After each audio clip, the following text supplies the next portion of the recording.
Alright guys, welcome back to another Omnibus ranking, and this one's really special because this is my first DC Omnibus tier ranking, and that's pretty awesome because I've done Daredevil, Moon Knight, Modern Spider-Man, and now I finally get to do a DC one, and it's Green Lantern, which has a lot of omnibuses, so I want to try to get into it pretty quickly. And as you can see, I pretty much have them all listed from the ones that I've read. I don't think I missed any. I could be wrong, but I'm not going to include things like Blackest Night and Brightest Day omnibuses. I don't even know if there's a Brightest Day omnibus, but I know there's a Blackest Night. But because those events are actually included in John's run, so those are going to be talked about when I talk about the omnibuses. If you want to buy those solely for the event, that's fine. But these are Green Lantern only omnibuses. And yeah, I'm ready to get into it, and let's do it. So I'm going to put the two Silver Ages. I know the image there isn't the Silver Age Volume 1. It's actually a different book, but the Silver Age is probably my least favorite age of comics. Listen, I am around 36. Around. That makes no sense. I am 36. I wish I wasn't. But the fact is that Silver Age comics were never my thing. When I got into comics, it was in the mid-90s as a kid, and especially early 2000s. But I went back and read 80s comics. I do enjoy quite a bit, especially the second half of the 80s. As I get older, I actually really enjoy 80s and some 90s comics, obviously 2000s and forward. So, the Silver Age. Well, these are older. Yeah, here's the thing. The dialogue is mega cheesy. These are definitely more cartoony feel to it. And I'm going to be honest, I tried to get through both of these omnibuses. And now you might say, well, that's unfair. You didn't read the whole thing. I just, after that like 20th issue on the first Silver Age, I was like, oh.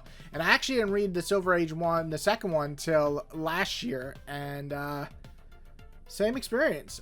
Again, I don't think these are bad. I think these are a capsule in time, and I think fans that appreciate much older comics from the 60s are going to enjoy this run. It's good for what it's trying to do. For me, though, this isn't the type of comic books I would read, and so normally I'd put them in throwaway as a personal opinion, but I can't do that because I do think the art is charming enough. It definitely has that old school feel, and for that alone, I think it has to go in okayish. But I'm going to be honest, on my personal level, this is a very low okayish for both Volume 1 and 2 of the Silver Age Green Lantern. Alright, so we're going to talk about one that actually released not too long ago, Hard Traveling Heroes. And this is an interesting one because I read Hard Traveling Heroes Deluxe Edition a while ago, or just, I think it was actually just a regular trade paperback.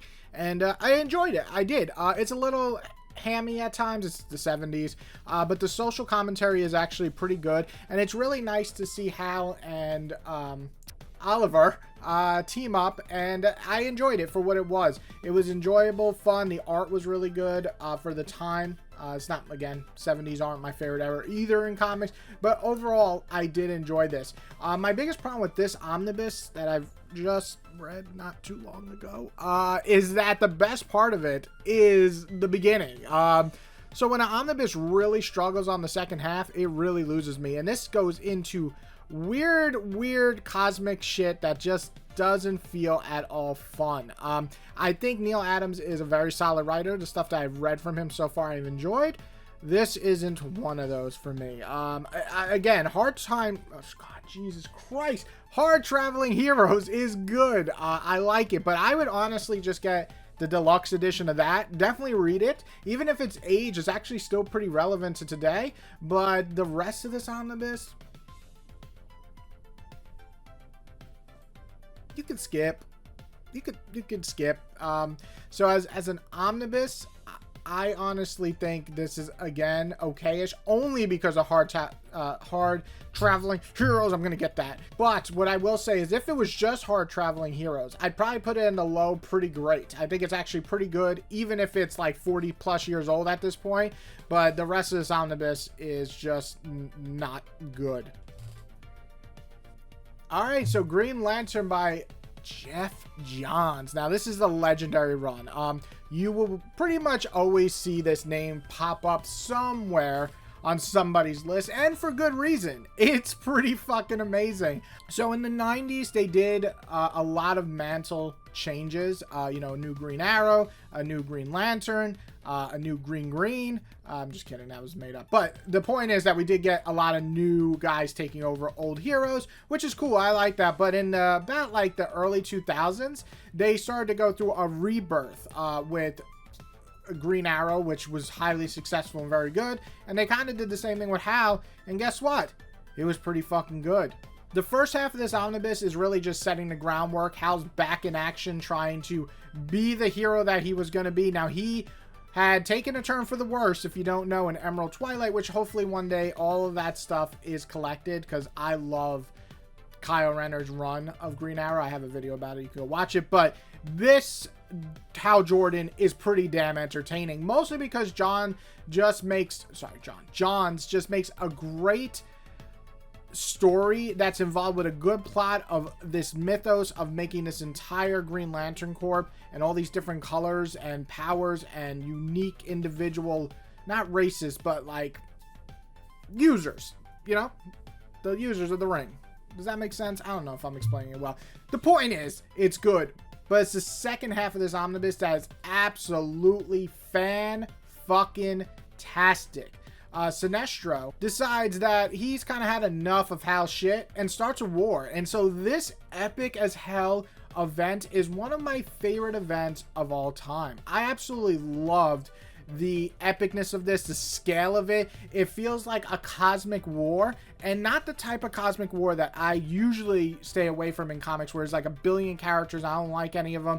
I actually liked almost every character that's involved in this war, and some I knew, like Kyle, Hal, Guy, John, but then also all these other characters I never heard of. I was instantly gravitating towards them to survive, because people do die here.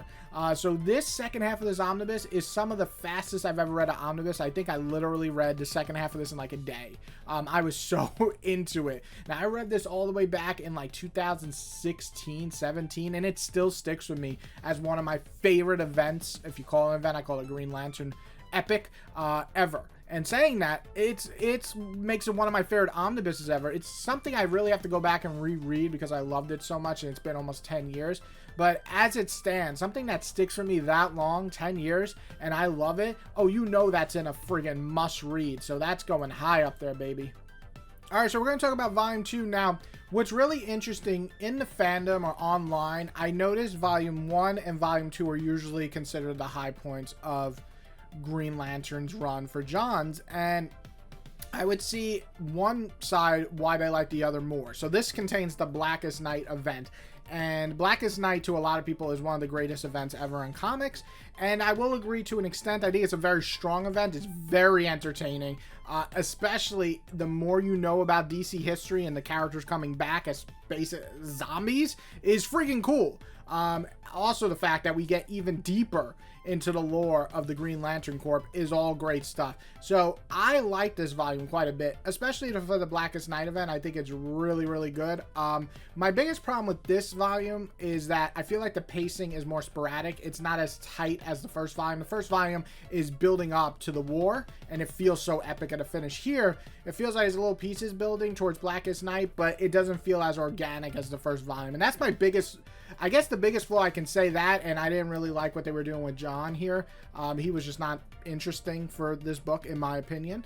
But overall, once the Blackest Night event hits, this is a lot of fun. Yeah, a lot of cool stories with the Green Lantern. Hal is basically losing it in some way, and has to really use his will to come back and save everybody, and it's so goddamn epic. So Blackest Night is definitely, in my opinion, a little bit dumber than Sinestro War, but at the same time it's also just as entertaining. So it's kind of a hard one to say I didn't like it, but I liked it a little bit less than Volume 1. So for that, it is still very high. It's pretty great, actually, and I think if Blackest Night is an event you love, this will probably end up in the same as 1, if not higher. And we finish out John's run with the final third volume, and to me, this is definitely the weakest of the bunch. I think, you know, going into New 52, they didn't want to rebrand it, but they kind of had to kind of freshen it up a bit, so it feels a little offbeat of how it's going. But things I did like about this volume I want to focus on is I really liked Sinestro's evolution here. I thought he was really, really well done in terms of where he started from all the way in war to now. Just such an interesting character, very flawed, but very entertaining. He's still a piece of shit, of course, little Nazi bastard, but I do like how he formed in this. I also just like, in general, the new 52 feel. It felt kind of like giving a rebirth in a way, whereas I felt like Brightest Day, or the very, like, beginning of this collection, was a little bit weaker. And I just wanted to highlight one other thing I really enjoyed was the final issue of this run. So good. It's such a nice closure. Now, of course, being a time skip and saying like goodbyes and epilogue to the entire Green Lantern family, or Hal, obviously doesn't stick because many other writers come on after, but I thought it was a really good farewell. So where would I put this? It's not quite as epic as the first volume. It's not quite as gory and nasty as volume 2, but you know what? It's still pretty fucking great, guys. It is. So it's gonna go in the pretty great. It's just a lower pretty great, but it's still damn good. Okay, so as much praise as I give John's Green Lantern Corps by Peter Tomasi. Oh my god, I almost said his name wrong. Help me, Lord. Pronunciation, James. But this run is absolutely a knockout. I went into this completely blind. I only picked this up because it was a companion to John's run. I just wanted to fill in the gaps for like Kyle and Guy and sometimes John. And wow, this is awesome. So this is basically like cops in space. That's what it is. And the first volume is really, really, really good. There's very few low points, and the low points are usually involving like the build up to a crossover, and so it doesn't feel as epic as it did with the regular run because that has more meat to it.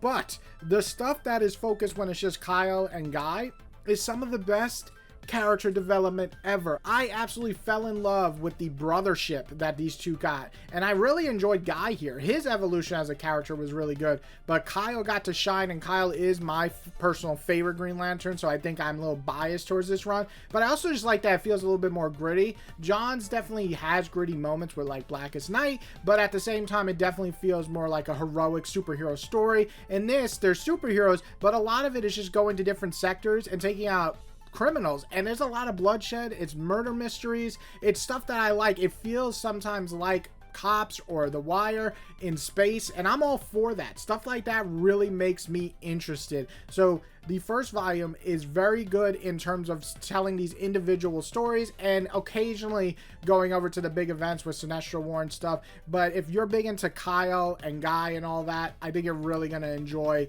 this volume. And I'm just going to talk about volume 2 because it's like just a continuous thing. Volume 2 is equally as strong. I think that it has some of the best issues in the entire run. The new 52 Green Lantern Corps first volume is one of my favorite. I swear to God, I think it's one of the best Green Lantern material I've ever read. It's epic as fuck. And that, to me, that makes me so happy when I'm reading something that I remember reading 5 years.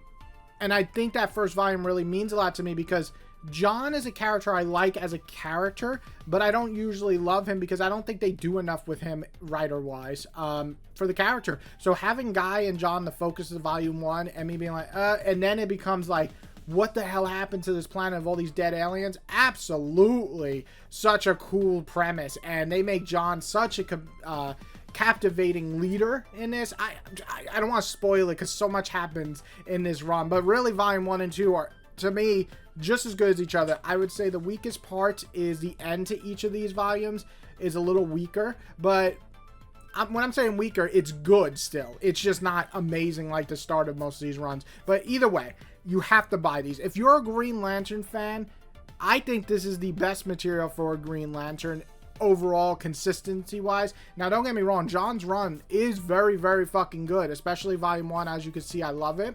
But I'm going to have to put this one especially, volume 1, very high up there, tied with Hal. So I'm going to put it ahead of it because these are tied. And then I'll put volume 2 right behind John's volume 1. And the reason I put it behind is because I do think like the very last 6 to 7 issues are a bit weaker, which is always a downer to finish an omnibus in a weaker sense. So it's still good, but not great like it was. But saying that, the entire run is my favorite, and I think it's consistently stronger than John's. I never disliked an arc or felt bored, whereas John's, every once in a while, there were 2-3 issues like, hey, blah, blah, blah. You know what I'm saying? You know what I'm saying? You don't know what I'm saying. But that's the point. Anyway, I'm keeping them right where I got them. So after Tomasi and also, of course, John's leave the Green Arrow franchise, because both of those series were running side by side, we got Robert. Now, Robert comes in and, how do I say this? Does an okay job. So these two omnibus that are coming out, which is really surprising, they announced both like side by side. I don't know if I've ever seen that, but I like that. That means they have Fate, and pretty much this rounds out the new 52 Green Lantern run. So I'm just going to review both because I've read all of these. I actually read every single Green Lantern for like the last 25 years.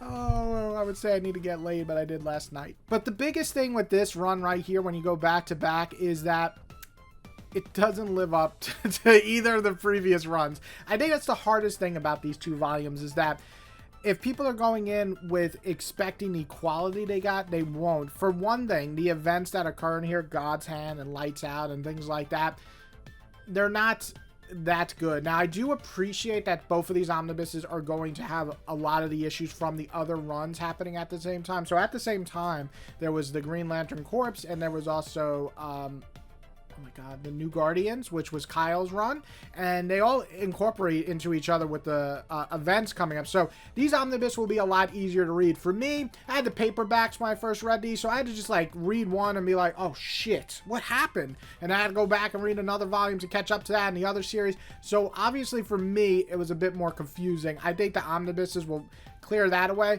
But even if I did read it in order, this is not my favorite run. Now, I think the main Green Lantern run is good enough. I think Robert does a good enough job. I think he gets Hal, but he doesn't really get, how do I say, the biggest thing that Johns did for Hal was that he made me like Hal enough to enjoy the great plotting that he was doing. And here, Hal is still pretty good, but the plotting isn't as good. So that really is a downgrade. It's just not as interesting. It feels more generic superhero. It feels like he's taking what works so well in John's run, but he's not doing as well. It's almost like a copycat. Luckily, if they ever collect the Rebirth, which is Hal Jordan and the Green Lantern Corps, that is a lot stronger case for his writing ability and plotting. It doesn't feel like it's copying everything that Johns did before. So that's my biggest problem. This feels like it's trying to be as good as Hal's. Now, the biggest issue I have with these, though, is the Green Lantern Corps run, which is mostly John is like kind of hero here. It is a massive downgrade, in my opinion, to the excellent Tomasi run. For one, I think it's just really boring. I think John feels really lame in this. He's so fucking boring. Like, if you took the most boring general in an army and put him as the leader, this is the John character that they give us in this run, which sucks because John can be written well, but not in these. So I think the biggest issue I'm going to have with these omnibuses, they're not out at the time of this recording, but I've read every single issue of these series, including New Guardians, is that it's weak. It's a weak, like, side stories. I really did not like the Green Lantern Corps during this run. So that's going to be a hard one for me to reread. Whereas the Green Lantern main series and New Guardians is good enough that I enjoyed what was given.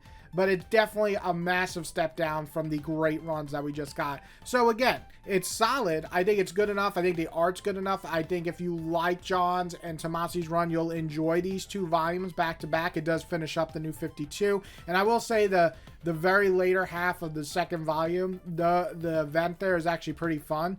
But I want people to put their expectations right that neither of these is going to be near those. So if like Tomasi and John's runs are all 8s, 9s, and 10s out of 10, this is like mostly 6 or 7 with honestly Green Lantern Corps sometimes being like a 3 or 2. It's pretty awful sometimes. Not all the time. It does get better as it goes on, but the beginning is rough. So where do I put these? I'm going to put both in solid but has issues because I do think it's a good continuation. I'm actually going to put the later one higher because I actually enjoyed the final arc quite a bit in comparison. But again, I don't think they're bad. They're priced about right. You're going to get a little bit shorter omnibuses, but you know, these flow into each other. So if you're going to pick up one, you might as well pick up the other, or pick up volume 1 and see if you like the writing style. If you haven't read this, just prepare. It's not as good as John's or Tomasi's by a long shot, in my opinion. And that's my ranking. Now, what's cool about this is I don't think anything's throwaway. Now, like, personally, I will never, ever read Silver Age stuff again in terms of Green Lantern, or probably anyway. I don't really like Silver Age stuff. I should probably keep those off my list because they're always going to end up in okay-ish or throwaway. But that would be something, if I change throwaway to not for me, that's where they would be. The weakest book on this list to me is Hard Traveling Heroes, and only because of the, like, mostly everything after the original 12 issues or whatever. So I wish I can say that it was higher because it would have been pretty great if it was, but I can't. I think the second half is bad. But I will say that all of these are at least worth checking out. Now, I know some people actually like Robert's run quite a bit, so those can rank higher. But honestly, if you just get the Green Lantern main run from Johns and Tomasi's companion run, this is some of the greatest superhero. We're talking about over 100 issues if you combined all of those. If not, wait, more, maybe 200 issues. I mean, this is like the epicness that I love about superhero comics when they work, when they flow together. When you have two writers building a universe and a sector, this is what I like to see. This is some of the greatest superhero back-to-back I've ever seen, and this spanned years. So to that, so go pick up all those omnibuses. I think they're all still available to buy, and if anything, if you want more of a superhero flair, pick up John's first volume of his omnibus. If you want more of a gritty cop in space, does that sound like something that you'd be interested in? Pick up the Green Lantern Corps, because that's what that is. And honestly, I don't think you could go wrong with either one. But I would love to see your guys' opinion. What would you think of this? We're also getting Red Green Lantern Corps. Fuck, I should have put that here. I forgot that was coming out. Me, personally, pretty big fan. I think it was a lot of fun. It's stupid, especially the first half, but second half, new writer comes on, it gets stronger. I would put that in like low, pretty great. It was highly entertaining for me. But anyway, what did you think of this run or all these runs? Will you be picking up any of these? Have you picked up all of these? And what's your favorite? And what run would you love to see as an omnibus? For me, personally, if you ask me, what do you want to see done omnibus form for Green Lantern? There's two that I would love. I would love to start collecting Kyle. We can't even get his complete run in friggin' compendium or paperback, unfortunately. So I would love to at least get one of his runs. But even a bigger one that I would love to see one day is we're definitely going to get eventually the Rebirth omnibus for Green Lantern at the way they're going. But I would love to get Green Lanterns with an S run for Rebirth, which is by Sam Humphries. I actually really like that run, and I would put that really high up there. I think it's a must-read for Green Lantern fans. As far as anything after that, I don't think much has come out that I absolutely need, but I will always take. The current run of Green Lantern's pretty good, and I would definitely check it out. But yeah, so that's my ranking. I would love to see your ranking. I hope you guys enjoyed. List all that stuff below. And if you like this video, hit like. If you love it, hit subscribe. And I will see you back for another one of these sweet, sweet videos.